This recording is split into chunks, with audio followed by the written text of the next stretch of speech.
In this tutorial, I am going to show you how to make Ghibli arts in ChatGPT, and it's completely free. Sometimes it becomes very important for you, so don't forget to watch full video.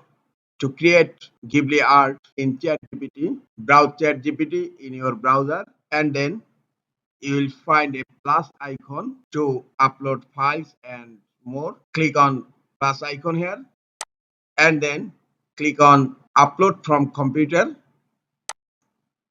And here I am selecting an image to make Ghibli art, and then click on open.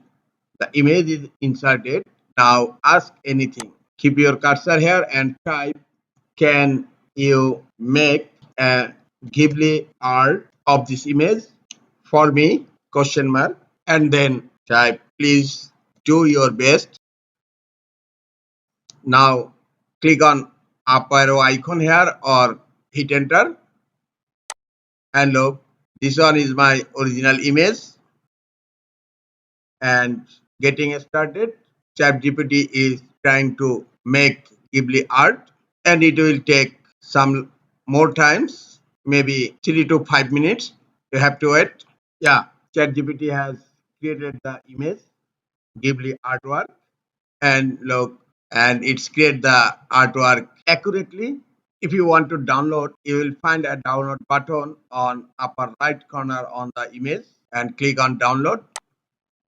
And look, the image has been downloaded, and it's high resolution image. Right click on the image, go to properties, and look, the image resolution is 2.37 MB. And I'm going to open the image. Yes, ChatGPT has created an excellent Ghibli artwork. This is the easiest way to make Ghibli artwork in ChatGPT. This is all for today. Hope this tutorial is helpful for you. Keep watching for next tutorial. Thank you very much.